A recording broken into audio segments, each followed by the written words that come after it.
हे guys, welcome back again. पिछले video में हमने डिस्कस किया था कुछ केस लॉ जो हमारा Carlill versus carbolic smoke ball company या फिर लालमन शुक्ला वर्सेस गौरी दत्त हो या एलिमेंट्स हो, कुछ essential element of offer, valid contract. ठीक है, कुछ हमने डिस्टिंक्शन भी की थी एग्रीमेंट और कॉन्ट्रैक्ट के बीच। फिर हमने ये जसिन रैम जसिन परसोनम के बारे में डिस्कस किया था। ठीक है, और कुछ इसके पार्ट्स थे जो कि बहुत बेसिक लाइफ में, मतलब बेसिक हमारा कॉन्ट्रैक्ट में जनरल स्पेशल में जो डिवाइड किया गया, और इनसे जो अलग सेक्शन जो कि सेल ऑफ गुड्स एक्ट और इंडियन पार्टनरशिप एक्ट लिया गया वो हमने डिस्कशन किया था।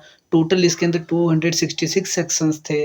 अब कुछ डिवाइड होके कुछ बचे हैं जो कि जनरल में 1 से 75 यानी 1 से लेके 75 तक है, और स्पेशल में 124 से लेके 238 तक है। ठीक है, ये हमने बताया 11 चैप्टर्स थे इसके अंदर एमसीक्यू। ठीक है, कब ये एप्लीकेबल हुआ था, किसके लिए एप्लीकेबल हुआ था, ये सब हमने डिस्कशन किया था। तो चलो बिना टाइम वेस्ट किए हम इसके आगे बढ़ते हैं। तो इसके बाद हमारा नेक्स्ट टॉपिक आता है कम्युनिकेशन ऑफ ऑफर, जो कि हमारा सेक्शन 4 के अंदर है। क्या होता है ये? Communication of offer is complete when it comes to the knowledge of a person to whom, यानी कम्युनिकेशन ऑफ ऑफर बेसिकली तब कंप्लीट होगा जब ये किसके पास पहुंचेगा? ऑफरी के पास। ये जो यहाँ से है ना, ये definition when it comes to the knowledge of the person to whom it is made, ये क्या बेसिकली ये हमारा ऑफरी का डेफिनेशन है। देखो कुछ नोट है इसके, इंपॉर्टेंट नोट्स होते हैं। Offer continues as such until it lapse, जब ये लैप्स यानी कोई चीज़ की वैलिडिटी रहना, तब तक हम इस चीज़ को कैंसिल कर सकते हैं, रिवोक कर सकते हैं। रिवोक यानी कैंसिल। ठीक है, या लैप्स हो जाएगा ऑटोमेटिक। जैसे मान के चलो, एक एग्जांपल देता हूँ मैं, आप रिचार्ज करवाते हो, तो रिचार्ज करवाते हो बेसिकली, तो वो पीरियड होता है ना एक 28 डेज का या 24। ठीक है, ऐसे देखो जियो यूज़ करता हूँ मैं, तो 24, 28 और 20 डेज का भी होता है आई थिंक। तो ये रिचार्ज की वैलिडिटी होती है, तो वो क्या हो जाता है, लैप्स हो जाएगा ऑटोमेटिकली। क्या हो जाएगा? रिचार्ज खत्म हो जाएगा, उसके बाद आपको अगेन रिचार्ज करवाना पड़ेगा। तो बेसिकली वही है कि जब तक ये क्या होगा, ये कंटिन्यूस तब तक रहेगा जब तक ये क्या ना हो जाए, लैप्स ना हो जाए ऑटोमेटिकली, या फिर क्या ना हो जाए, रिवोक ना हो जाए। किसके द्वारा? ऑफरर के द्वारा। ठीक है, तो आगे क्या है, आगे कुछ इसके एलिमेंट्स है, इसेंशियल एलिमेंट्स है किसके? वैलिड वैलिड एक्सेप्टेंस के। वैलिड एक्सेप्टेंस के क्या है ये? Essential elements. सबसे पहला पॉइंट हम डिस्कस करते हैं। Acceptance can be given only by the person to whom offer is made, यानी उसी के द्वारा दिया जाएगा जिसके लिए क्या हुआ है, ऑफर बना गया है। एब्सोल्यूट होता है, ये अनक्वालिफाइड होता है जो सेक्शन 7 के अंदर दिया गया है। मस्ट बी कम्युनिकेटेड होना चाहिए किसको? ऑफरर को। ठीक है, या फिर उसके एजेंट को।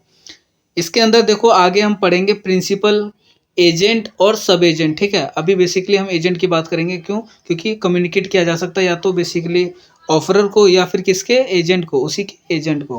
प्रिस्क्राइब्ड मोड में हुआ होना चाहिए, ये स्पेसिफाइड टाइम में होना चाहिए। मेयर साइलेंस एक्सेप्टेंस नहीं होगी। मेयर साइलेंस का मतलब क्या होता है कि आपको, आपने सुना होगा ना, जैसे कि मैं देखो मैं मान के चलो कि मैं जाता हूँ किसी के पास, किसी को प्रपोज करने गया। मैं प्रपोज करते करते मैंने उसको बोला कि देख, तू मेरे को अगर प्यार करती है तो तू मेरे को बता, मतलब नहीं भी बताएगी ना, मेरे को 3 दिन का टाइम देता हूँ। ठीक है, 3 दिन के टाइम के अंदर अगर तू मेरे को कुछ नहीं बोली तो तेरी चुप्पी में मैं अब क्या समझूंगा? मैं हाँ समझूंगा। तो बेसिकली वही है, mayor silence is not acceptance. तो वो चीज़ एक्सेप्टेंस नहीं कहलाएगी, जो आप समझोगे ना वो ऐसा कुछ समझती नहीं है लॉ। ठीक है, तो इसके बाद देखो इसका कुछ इसकी डेफिनेशन है। Acceptance can not be implied from silence of offeree. Offeree के साइलेंस पे ये क्या होगा? इम्प्लाइड नहीं होगा। और his failure to do unless offeree has any previous conduct indicated that his silence is evidence of acceptance. ऐसा कुछ नहीं होगा कि उसका साइलेंस क्या हो, एविडेंस हो जाए किसके? एक्सेप्टेंस के। ठीक है, नेक्स्ट पॉइंट हमारा है एक्सेप्टेंस बाय कंडक्ट। कंडक्ट क्या होता है? कंडक्ट जैसे मान के चलो मैंने प्रपोज किया किसको? रिया को मैंने प्रपोज किया। रिया को मैंने बोला, देख रिया, मैं तेरे से बहुत प्यार करता हूँ। ठीक है, मेरे को तू जमेगी, बिल्कुल जचती है तू मेरे को, और मैं तेरे साथ ही क्या करना चाहता हूँ, शादी वगैरह करना चाहता हूँ। ठीक है, तेरे साथ मैं अपनी लाइफ को क्या करना चाहता हूँ, जीना चाहता हूँ। मैं उसको बोल के आ गया भाई, वो क्या करी, नेक्स्ट डेट से क्या हुई, मम्मी पापा को बुला के लिया है, और मतलब क्या, तो ऑफर वो मेरा उसने क्या किया, एक्सेप्ट कर लिया ना। तो इम्प्लाइड और कंडक्ट में यही फर्क है। इम्प्लाइड यानी पहले से ही उस पर क्या होना, लग जाना वो चीज़, और कंडक्ट यानी वो चीज़ दिखाना। मतलब एक्सप्रेस या इम्प्लाइड में भी हम क्या कर सकते हैं, इसको पॉइंट पढ़ा था ना हमने, तो वो चीज़ है ये। ठीक है, देखो when a person performs an act intended by the offerer as a consideration, consideration के बदले, या for the promise offered by him, performance of act constitute acceptance होना चाहिए, ठीक है। और या तो फिर बेसिकली क्या होना चाहिए, home a person fulfils term and condition, offer के टर्म एंड कंडीशन को क्या करना चाहिए, फुलफिल करना चाहिए। देखो फिर टाइम फॉर रिवोकेशन हमारा नेक्स्ट टॉपिक आता है। टाइम फॉर रिवोकेशन ये हमने बेसिकली क्या किया था, आगे भी हमने डिस्कशन किया था इसका। रिवोकेशन के बारे में अगर आपको नहीं पता तो मैं बता देना चाहता हूँ। रिवोकेशन क्या होता है हमारा, रिवोकेशन बेसिक हमारा होता है कैंसल, सॉरी, रिवोकेशन हमारा क्या होता है, कैंसल। राइटिंग को मत जाना भाई, ठीक है, ये हो जाता है कभी कभी। और सेक्शन 5 के अंदर है, देखो time for revocation of offer क्या है ये, before communication of acceptance is complete for, यानी देखो कैंसिल आप कब कर सकते हो, यानी मैं अगर ऑफरर हूँ, मैं कोई किसी को ऑफर कर रहा हूँ, तो ऑफरी तक पहुंचने से पहले, जब तक ऑफरी को डिलीवर नहीं हो जाता उससे पहले मैं क्या कर सकता हूँ, उसको कैंसिल कर सकता हूँ। या फिर क्या हो सकता है, time for revocation for acceptance, acceptance के लिए क्या हो सकता है, before communication of acceptance is complete for acceptor, ठीक है। या तो एक्सेप्टर के लिए वो क्या होना चाहिए, कम्युनिकेशन ऑफ एक्सेप्टेंस, एक्सेप्टेंस नहीं होना चाहिए उससे पहले, ठीक है, एक्सेप्टेंस से पहले कंप्लीट नहीं होना चाहिए एक्सेप्टर के लिए।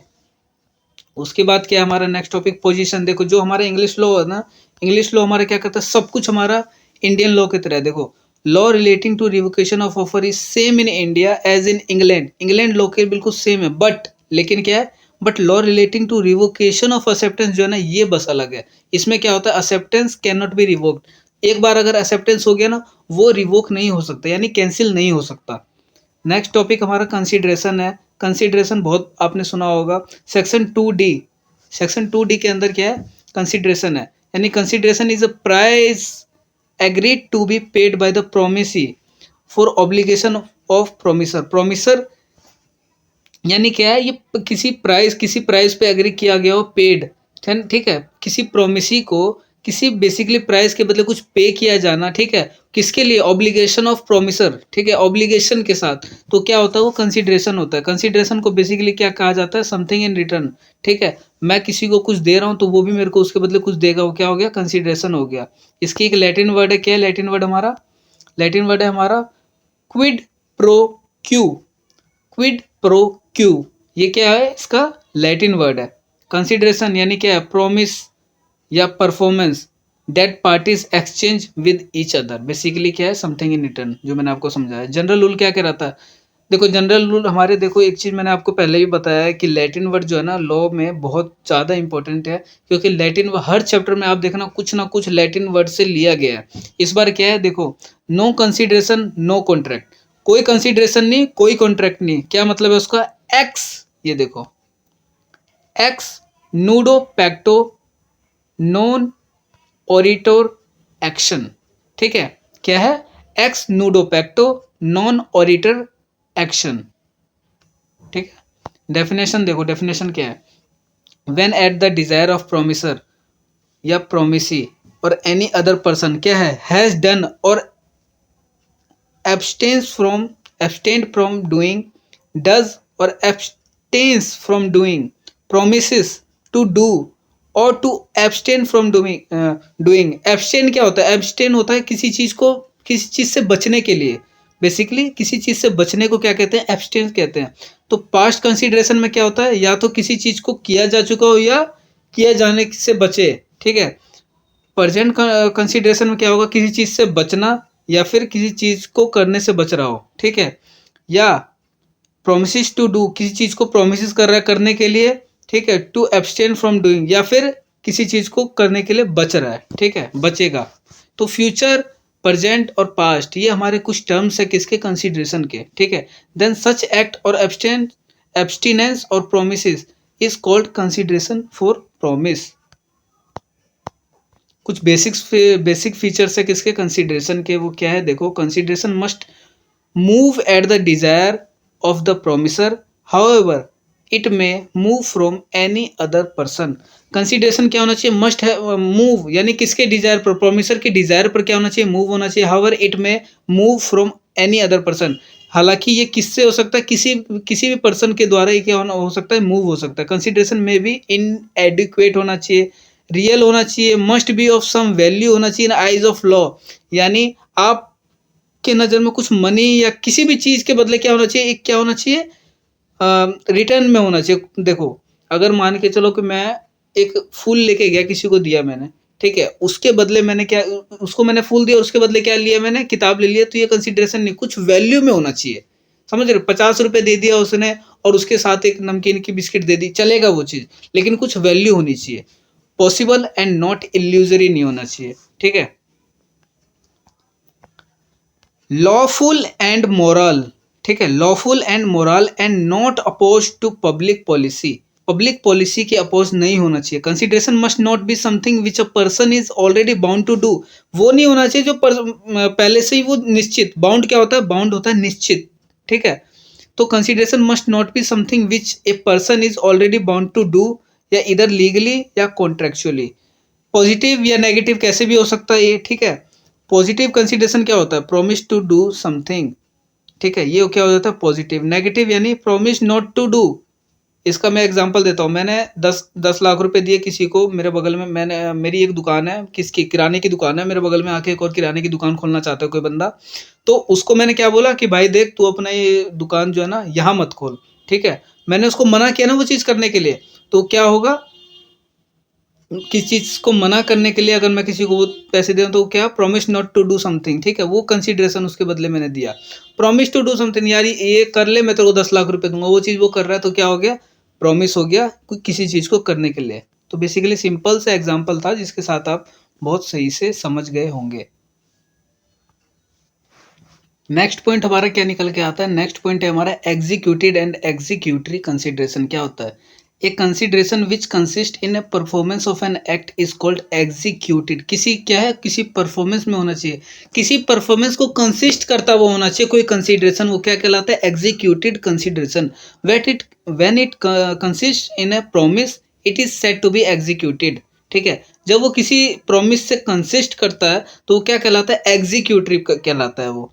कंसिडरेशन देखो, ये देखो जो जो चीज़ मैं आपको बता रहा हूँ, मेन इंपॉर्टेंट चीज़ें बता रहा हूँ मैं, ये अगर आप इंडियन कॉन्ट्रैक्ट एक्ट अगर आप पढ़ते हो ना, तो पढ़ते चले जाओगे ना, 10-12 दिन भी अगर डेली अगर आप पढ़ते हो, ये 4-4 घंटे भी, उतना भी कम है। लेकिन जो एग्जाम पॉइंट ऑफ व्यू से है ना, वो मैं आपके लिए नोट से तैयार किया हूँ और खुद इसको मैं क्या आपको मैं समझा रहा हूँ। ठीक है, तो अब देखो क्या है, अगला पॉइंट क्या है, कंसिडरेशन में भी ए पास्ट, प्रेजेंट और फ्यूचर। ये मैंने आपको पहले भी समझाया था ना, प्रेजेंट जो क्या करता है, टू डू और to abstains, to not to do, मतलब आपको मैंने अभी थोड़े पहले ही समझाया। तो वो चीज़ है इसके क्या, पास्ट, प्रेजेंट और फ्यूचर कंसिडरेशन। ठीक है, कुछ नोट्स है इसके, नोट्स क्या है, देखो forbearance to sue is a valid, यानी क्या है, स्यू है इसका, जो फॉरबियरेंस टू स्यू जो है ना, वो स्यू मतलब क्या होता है पता है, केस दर्ज करना, तो वो क्या है, वो वैलिड कंसिडरेशन है। या फिर कंसिडरेशन में भी a promise not to file a suit against a particular person, या फिर कंसिडरेशन किसके लिए, कि ना सूट करने के लिए, मतलब किसी चीज़ को ना वो करने के लिए, सूट करने के लिए, वो क्या कहलाएगा, वो दूसरा पॉइंट इसका कहलाएगा। एक्सेप्शंस है कुछ इसके, ठीक है, कौन कर सकता है इसको, नो कंसिडरेशन नो कॉन्ट्रैक्ट, अगर वो ऐसा ना भी हो तो भी वो कहलाएगा। वो ऐसा कौन कौन सा पॉइंट है, देखो पहला point, nature, love and affection. दूसरा, promise to compensate past voluntary service and legally compellable duty, ये सेक्शन 25 सबसेक्शन 2 के अंदर है। तीसरा पॉइंट है हमारा promise to pay time barred डेब्ट। चौथा पॉइंट है हमारा कंप्लीटेड गिफ्ट। पांचवा पॉइंट है हमारा एजेंसी। छठा पॉइंट है हमारा चैरिटी। ये कुछ बेसिक पॉइंट्स है, ये आपको पता होनी चाहिए। ठीक है, ये इतना मैं आपको डिटेल में नहीं समझाऊंगा, मुझे होप है कि आपको समझ में आ रहा होगा। ये doctrine of privity of contract most important, इसके अंदर एक केस लॉ है जो है Dunlop tyres versus Selfridge company limited. ठीक है, पहला पॉइंट इसका देखो, पहला पॉइंट हम डिस्कस करते हैं, इसका क्या है, कंसिडरेशन फॉर एन एग्रीमेंट में proceed from third party can not sue on contract. तीसरा पार्टी के साथ अगर आप कोई चीज करते हो ना, तो तीसरा पार्टी क्या है, वो स्यू नहीं कर सकता कॉन्ट्रैक्ट पर। दूसरा पॉइंट क्या है, only a person who is a party to a contract can sue, यानी वो एक पार्टी है बस एक कॉन्ट्रैक्ट का, वो सू कर सकता है, लेकिन जो थर्ड पार्टी है ना वो नहीं कर सकता। लास्ट है Thus, concept of stranger to consideration is a valid and is different from stranger to a contract. ठीक, उसके बाद वो क्या कहलाता है, so is known as a doctrine of privity. ये कुछ पॉइंट्स थे इसके जो doctrine of privity of contract को क्या करता है, डिफाइन करता है। But there are certain exceptions to this, यानी इसके लिए भी एक एक्सेप्शंस है, जो कि ये है, कुछ पॉइंट्स है आपके, 6 पॉइंट्स है। ये पॉइंट्स क्या है देखो, सबसे पहले बेनिफिशियरी अंडर ट्रस्ट और चार्ज, ट्रस्ट और चार्ज के अंदर क्या होना चाहिए, बेनिफिशियरी होना चाहिए। दूसरा मैरिज सेटलमेंट पार्टीशन और अदर फैमिली अरेंजमेंट्स, ये होना चाहिए। तीसरा estoppel by acknowledgement of liability. चौथा एजेंसी है। पांचवा असाइनमेंट। और छठा क्या है, कोविनेंट क्या है, रनिंग विद लैंड। ठीक है, ये कुछ बेसिक पॉइंट्स है। देखो इसके बाद एक लास्ट टर्म है लीगली ऑफ ऑब्जेक्ट, मेरे ख्याल से लास्ट टर्म है शायद, हाँ लास्ट टर्म है।